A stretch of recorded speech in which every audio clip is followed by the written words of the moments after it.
Welcome back. Today we'll understand the file types in Linux and the Linux file system. You would often hear people say everything in Linux is a file. There are broadly three types of files. The first type is regular or ordinary files, like file 1 and file 2 that we saw in the previous lesson. Any binaries, video files, text files, images, tar files, CSVs, compressed files, etc. fall under this category. You can use the file command or ls-l to identify the type of a file. The first character in the output, which is hyphen for regular files, tells the type of a file when you use ls-l. The second type is directories. These are files that help create a hierarchy. Directories are also files, but instead of storing data, they store the location of other files. The third type is special files. Linux treats all hardware devices such as hard drives, SSDs, printers, monitors, floppy drives, terminal emulators, and CD and DVD drives as special files. Special files can be further categorized into five types.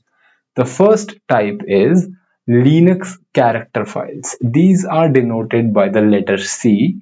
The char file is a hardware file that writes data in a character by character fashion. Some examples are a keyboard, a mouse, and serial printer. We'll discuss the pipe and grep in greater detail in later lessons, but I'll give you a gist of these. The pipe symbol is used to send the output of one command as input to the second command. Grep utility or command is used to filter the required from the output or a file. The command you see on screen says do ls-l in the dev directory. Whatever output you get, filter or grep the lines where the first character is the letter C. The first character is achieved by using the caret symbol. From the output you get now, show me the first line only. This is the reason you only see one line. Try to run ls-l on the dev directory and see how lengthy the output is. You would often see admins using grep and pipe in conjunction. The second type is Linux block files. These are denoted by the letter B. A block file is a hardware file that writes data in blocks instead of character by character. This file type is very useful when we want to write data in bulk fashion. All our disks such as HDDs, SSDs, USBs, and CD-ROMs are block devices. The third type is link files. These are denoted by the letter L. These depict hard and symbolic links. The fourth type is named pipes. These are denoted by the letter P. It is a file used by two processes to communicate with each other and acts as a Linux pipe. It operates as a bidirectional communication channel where one process writes data to the pipe and another process reads it. It enables communication between processes without the need for shared memory or explicit socket connections. We'll see what are socket connections in a little while. The fifth type is Linux socket files. These are denoted by the letter S. Let's first understand what a socket is in general. Forget Linux for a while. A socket passes data between two processes. If process A in system 1 wants to speak to process B in system 2, it connects to the socket of process B in system 2. Essentially, a socket is an IP address and a port number using which a client can connect to a server. Coming to Linux socket files. When it comes to intra-server communication, that is local communication, Linux uses socket files. Socket files allow applications of the local system to exchange data without going through the complex process of networking in sockets. Hence, socket files are the special files that use a file name as their address instead of an IP address and port number. Sockets provide a mechanism for processes to exchange data. similar to named pipes or network sockets. Let us now discuss the Linux file system. At the top, there is the root directory. Slash root is the home directory of the super user root. Slash boot contains files required to boot the system. Slash etc or slash etc directory contains all the system-wide configuration files. Basically, every single kind of configuration file is located in slash etc, including but not limited to system configuration files. Slash mnt, this directory is used for mounting temporary file systems. Slash proc, the files it contains are peepholes into the kernel itself.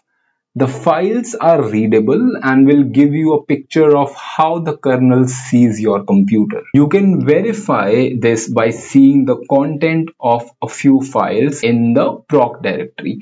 We'll run cat proc cpu info. This gives us a lot of info about our virtual machine's CPU. Let's now check the details of memory by using cat proc mem info.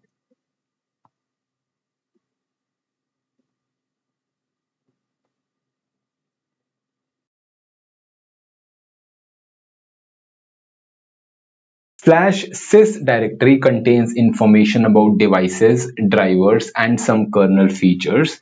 Slash dev directory, Linux places all special files. Remember, we saw this file type a while ago under the dev directory. Slash home, in normal configurations, each user is given a directory in slash home. A user has full permissions in its home directory, like home directory of EC2 user is slash home slash EC2 user. Slash USR, acronym for user system resources. Slash USR usually contains by far the largest share of data on a system. This directory contains most commands and executable files, libraries, and documentation. Slash USR is a place for system-wide read-only files, so all your installed software goes here. Slash USR slash bin contains non-essential binaries. Slash USR slash sbin, similar to slash USR slash bin, but binaries here are intended to be used by the super user root. Whenever you see slash sbin or slash user slash sbin, think super user. Slash bin contain essential binaries which are required by the system for emergency repairs, booting, and single user mode. For this reason, and in contrast to slash usr slash bin, the binaries in this directory are considered to be essential. Examples include ls, cat, cp slash sbin, similar to slash bin, but the binaries present here are intended to be used by the super user root.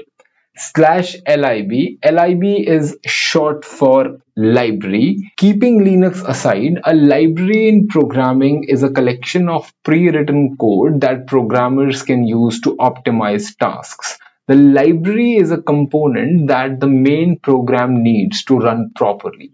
If a binary or executable in slash bin or slash sbin needs a library, that library is likely in slash lib.